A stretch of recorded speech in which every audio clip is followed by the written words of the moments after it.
శ్రీ సీతారామిత స్వామి పరబ్రహ్మణ్యే నమః. ఆపదామపహర్తారం ధాతారం సర్వసంపదాం లోకాభిరామం శ్రీరామం భూయో భూయో నమామ్యహం.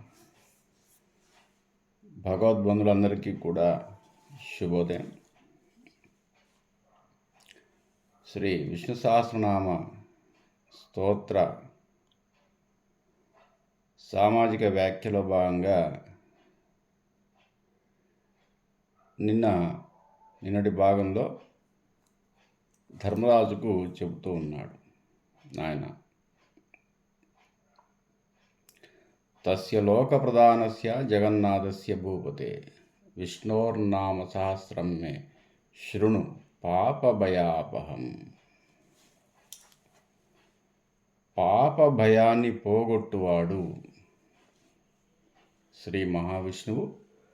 ఆయనకు 1000 నామాలు ఉన్నాయి నాయన. శృణు, విను, నేను చెబుతాను.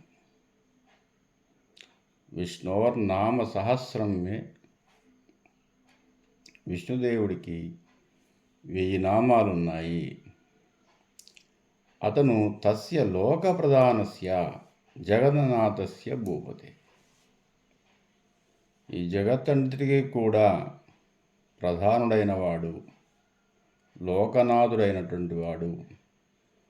ఆయనకి 1000 పేర్లు ఉన్నాయి, 1000 నామాలు ఉన్నాయి. ఈ 1000 నామాలు 1000 గుణాలను కలిగి ఉంటాయి. ఇప్పుడు మనకు పురుష సూక్తంలో సహస్ర శీర్ష పురుష సహస్రాఖ్య సహస్రపాత్ అని చెప్పేసి అంటారు. అంటే సహస్ర అంటే ఇక్కడ 1000 అని అయినప్పటికీ అనేక అని అర్థం. అనేక సహస్ర శీర్షములు అంటే 1000 తలలని కాదు, అనేకమైనటువంటి తలలు గలవాడు. అంటే ఈ ప్రపంచమంతా తానే కాబట్టి అనేకమైనటువంటి ఆయన రూపము విశ్వరూపము. ఒకటి అని చెప్పడానికి వీల్లేదు, ఇది ఆయన ఆకారం అని చెప్పడానికి వీల్లేదు.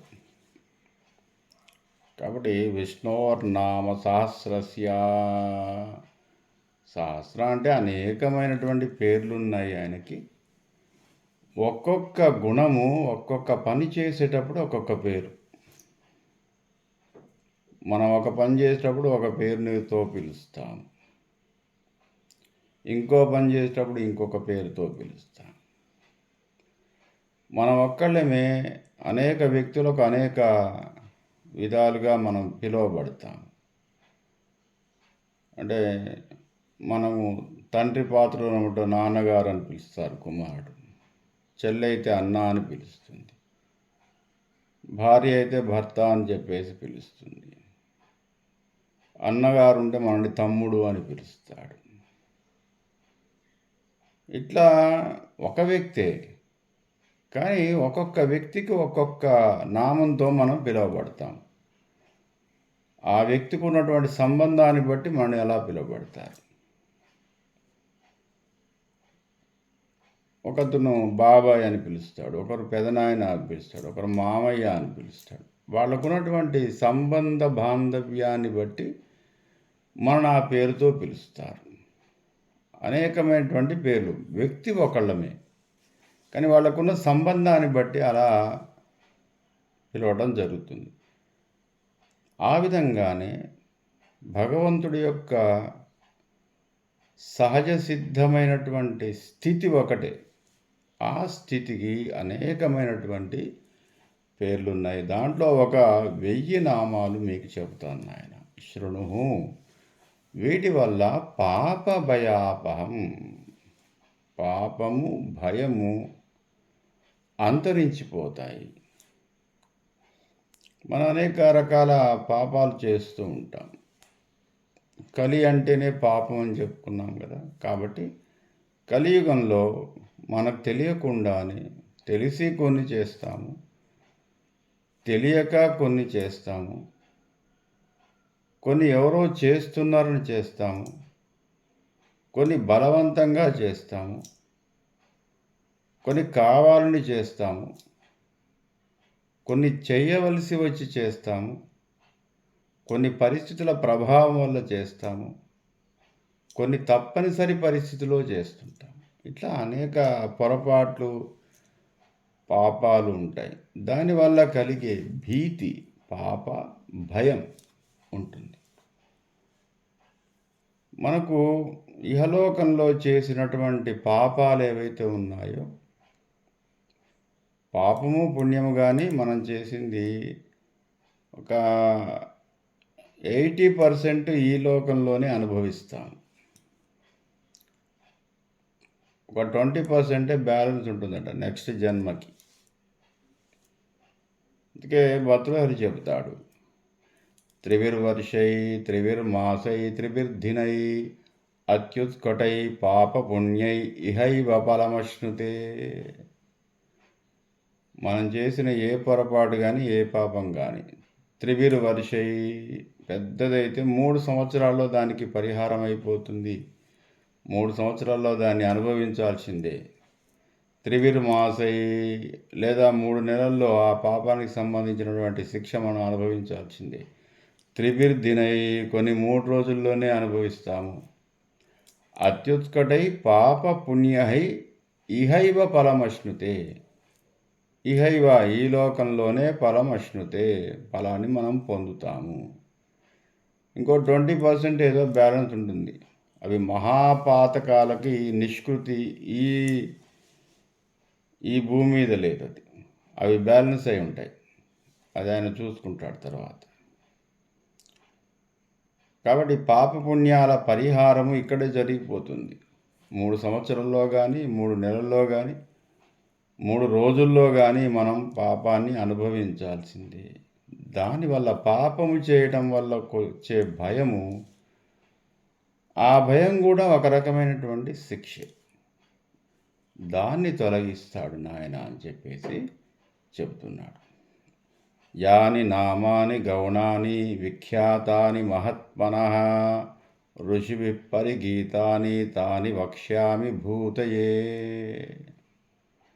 యాని నామాని, ఆ నామాలు, ఆ 1000 నామాలు, గౌణాని కళ్యాణకరమైన ఆయన, కళ్యాణ గుణములను కలిగి ఉన్నవి.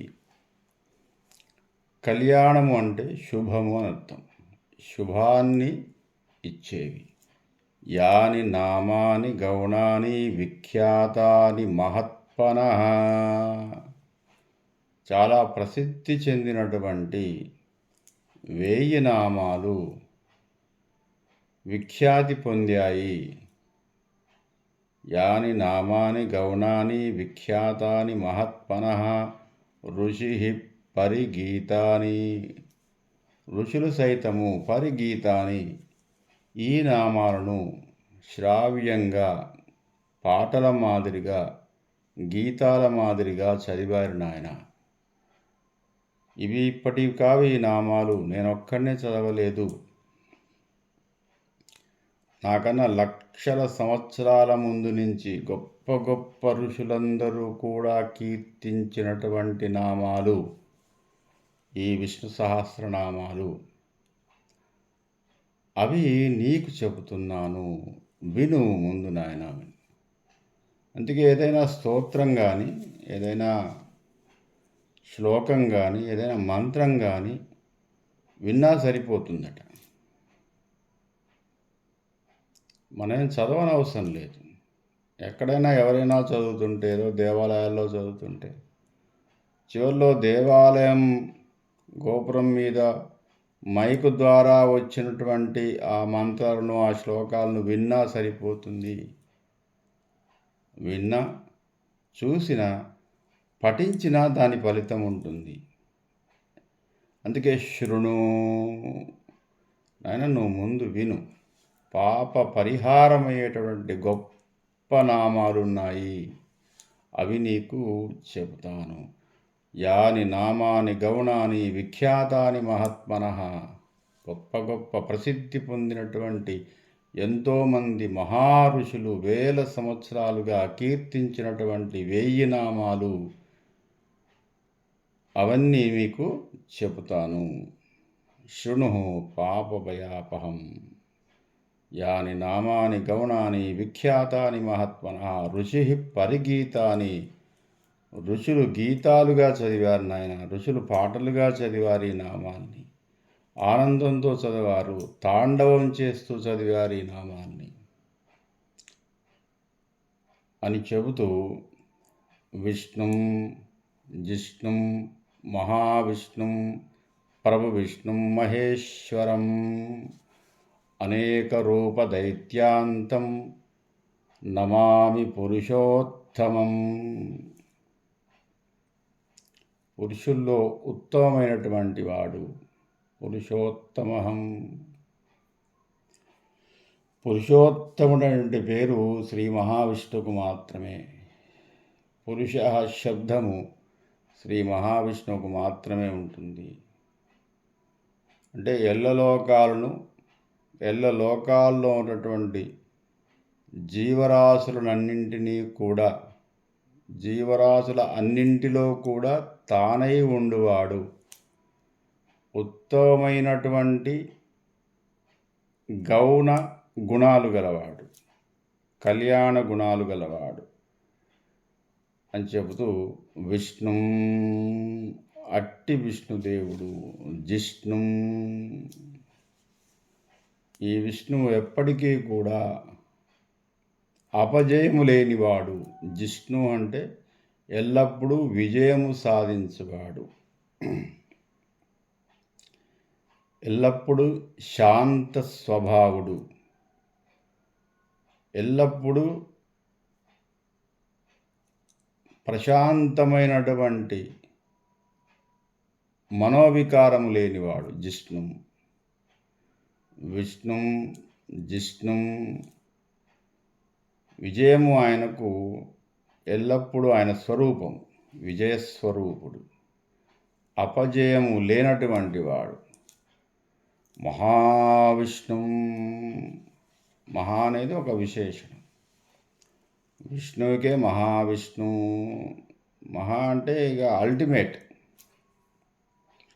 ఎక్కడైనా డౌట్ ఉంది, సర్వాంతర్యామి అంటే ఇక్కడ లేకపోవచ్చు అనేది లేదు. ఇక ప్రపంచంలో ఉన్నటువంటి అణువులో కూడా ఆయన యొక్క తత్వం ఇమిడి ఉంటుంది.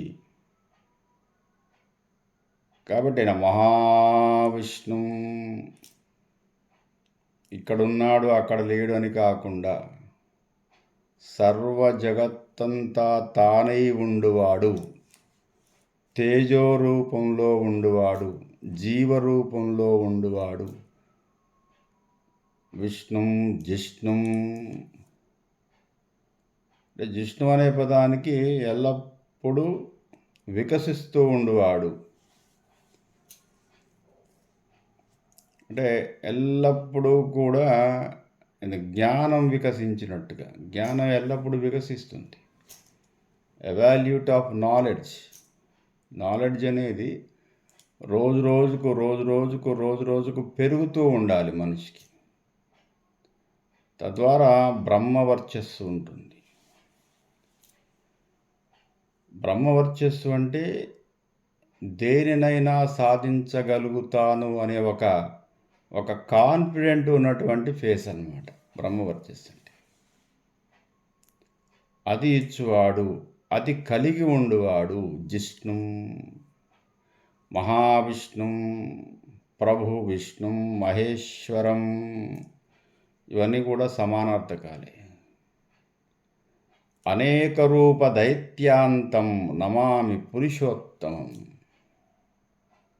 ఒక్కసారి ఆ పురుషోత్తమునికి నమామి నమస్కరించాడు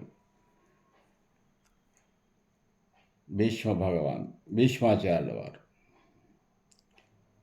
అట్టి పురుషోత్తముడికి నమస్కారం నాయన అని చెబుతూ అనేక రూప దైత్యాంతం, అనేక రూపాలు కలిగినటువంటి వాడు, అనేక రూపాలలో తాను అవతరించి దైత్యాంతం రాక్షసుని అంతము చేయువాడు. ఇక్కడ రాక్షస శబ్దం అధర్మవర్తులను అంతం చేయవాడు, ధర్మాన్ని తప్పిన ప్రతివాడిని రాక్షసుడిగా పోల్చాడు. ఆకారంలో రాక్షసుడు కాదండి, మంచి అందమైన ఆకారాలు కలవాడు కూడా ధర్మము తప్పితే రాక్షస స్వభావము.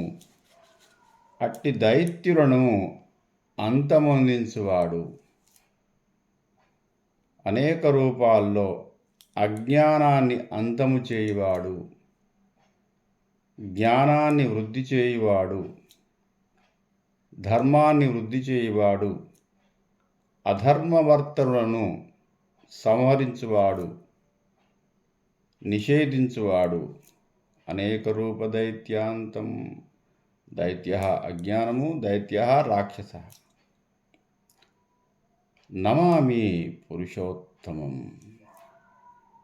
అట్టి శ్రీ మహావిష్ణువుకి, పురుషుల్లో ఉత్తమమైనటువంటి వాడికి ఒక్క నమస్కారం చేస్తున్నాను నాయన. చేస్తూ ధ్యానం ఆయన్ని ఒక్కసారి ప్రార్థించి మిగతా సహస్రనామాల గురించి నీకు చెబుతున్నాను నాయన అని చెప్పేసి భీష్ముల వారు ధర్మరాజుకు 1000 నామాల్ని ఉపదేశిస్తున్నాడు. ఉపదేశపూర్వకంగా చెబితేనే అది ఉపదేశం అవుతుంది. మనం పఠించటానికి వీలుగా, చదవటానికి వీలుగా చెప్పేదే ఉపదేశం. స్వస్తి.